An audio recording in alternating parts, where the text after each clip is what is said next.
Donc bonjour, aujourd'hui je vous retrouve pour une nouvelle vidéo. En fait vous avez été nombreux sur Snap à me demander et sur Instagram à me demander qu'est-ce que je pensais de rouler pendant les vacances. Comment ça se passait avec tous les touristes. Donc c'est maintenant.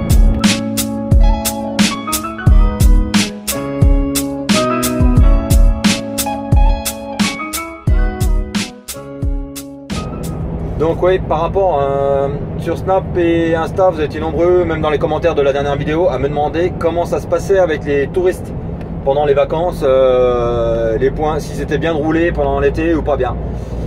Donc bien, parce qu'il fait beau, donc forcément c'est bien. Après, ça peut vite être la galère par rapport déjà, comme tout le monde le sait, hein, les bouchons pour nous en tant que routiers. Après, le plus gros problème l'été, c'est quand vous faites comme moi, sauf que là je le fais pas en ce moment, mais rouler beaucoup la nuit. Donc pour dormir, si t'as pas la clim de nuit, c'est une grosse galère. Et ça c'est clair que sans clim de nuit, tu galères, tu transpires, tu fais tout ce que tu veux, mais tu te reposes pas. Après, qu'est-ce que je peux vous dire là-dessus par rapport au comportement des autres? Eh ben, je peux vous dire que sur les routes, c'est un peu comme dans les bronzés fonds du ski, hein. Il y a des clichés qui sont là et tu les retrouves tous les ans, quoi.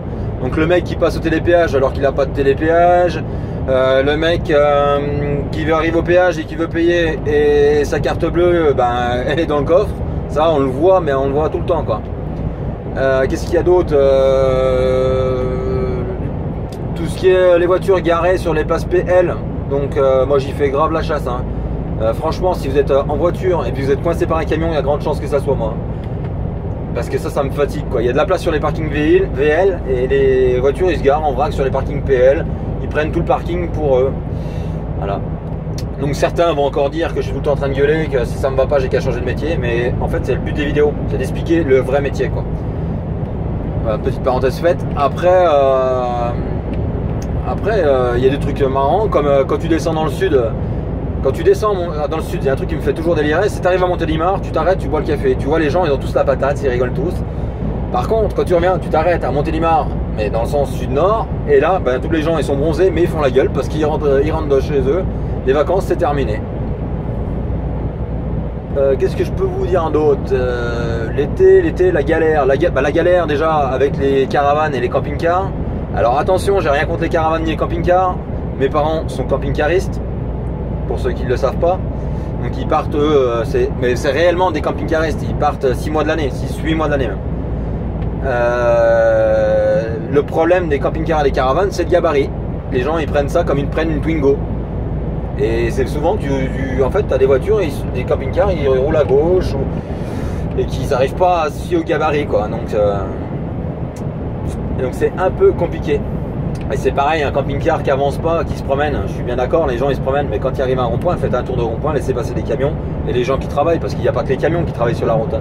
Il y a tout ce qui est les VRP, il y a les médecins, les ambulanciers, les taxis. Ben ça, des fois, ça prend 2 secondes, on fait un tour de rond-point. Moi, quand je suis lourd, je suis chargé super lourd et je vois qu'il y a une file de camions derrière moi, ça avance pas, je fais un tour de rond-point, comme ça, tout le monde peut doubler le temps que tu passes, quoi. Voilà.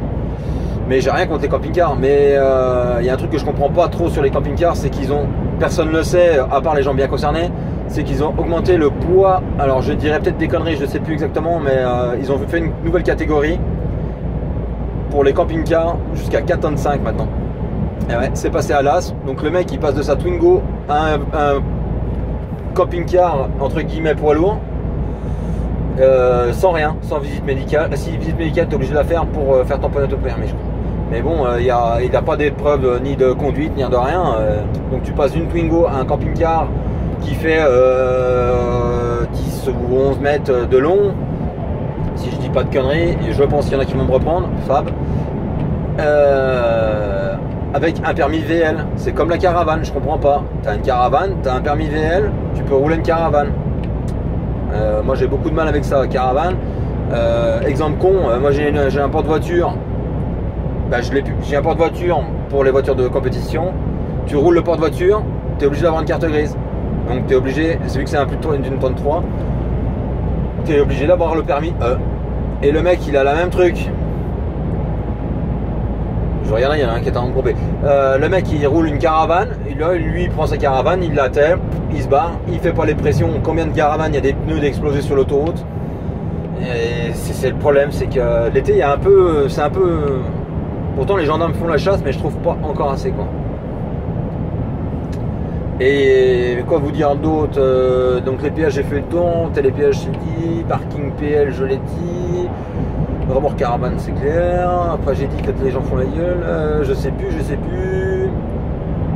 Ah, un dernier truc qui m'interpelle de plus en plus, et je ne comprends pas que ça soit pas interdit, et que ça soit pas... Parce que là on dit on cherche à faire des sous, dans la vidéo d'avant j'expliquais qu'on cherchait à faire des sous. Mais il y a un autre truc que je comprends pas qui soit interdit, c'est les pieds sur le tableau de bord côté passager. Alors quand un airbag pète, je sais pas si vous avez fait vous avez déjà vu une vidéo, mais c'est impressionnant. C'est que vous allez vous retrouver avec les genoux à la place des yeux. Et ça, je comprends pas que ça soit pas interdit. Parce que ça, on en voit tous les jours. Non, mais sinon, après, j'ai bien fait le tour. Il y a ça que je comprenais pas. Pourquoi les gens... Ça, je comprends pas. Et une autre chose que je comprends pas, c'est pourquoi on interdit les poids lourds de rouler les jours de départ en vacances, des chassés croisés, et pourquoi on autorise les conduites accompagnées. Parce que moi franchement, voilà, donc je suis à 80, on arrive sur les flèches de rabattement, voilà, donc je suis obligé de lâcher pour le laisser passer. Donc là je suis à 70, voilà, et dis pas merci, non, pas merci. Je ne sais plus ce que je disais du coup. Oui, la conduite accompagnée. Je ne comprends pas qu'on laisse les conduites accompagnées conduire les jours de départ en vacances. Je trouve ça dangereux quoi. Déjà pour des gens qui ont l'habitude de rouler, c'est hyper dangereux les chassés croisés. Et il y a des gens qui lâchent leurs enfants en conduite accompagnée là-dedans. Alors je suis bien d'accord qu'il faut apprendre à conduire sur l'autoroute, mais je pense pas que ça soit la meilleure des journées. Après, voilà. Sinon, bah, c'est le top les départs en vacances. Moi, rouler l'été, c'est top. Mais bon, il y a encore qui vont dire que si ça ne va pas, change de métier. C'est pas le but de la vidéo. J'explique ce que j'en pense des départs en vacances. On me demande ce que j'en pense. Donc je fais une vidéo de 10 minutes où j'explique ce que je vois tous les jours. Donc les télépéages, c'est tous les jours. Pas tous les jours, mais ça arrive régulièrement. Les cartes bleues dans le coffre, ça arrive régulièrement. Les pieds sur le tableau de bord, on n'en parle même pas parce que c'est 20 fois par jour. Et voilà. Donc si la vidéo te plaît pas, eh ben, tu cliques en haut et tu te barres. Et si la vidéo t'a plu, eh ben, tu partages un maximum, tu likes et tu commentes. Et n'oubliez pas, pardon, je suis en train de regarder ce qu'il y en a qui va me déboîter alors qu'il y a une ligne blanche. Donc n'oubliez pas de commenter, de liker, de partager un maximum et de me donner votre avis s'il y a des choses que j'ai oubliées dans cette vidéo ou des choses où vous n'êtes pas d'accord avec moi, comme sur la conduite accompagnée. J'aimerais bien avoir des retours, voir ce que vous en pensez. Donc sur ce, je vous dis à très bientôt pour d'autres vidéos et à bientôt.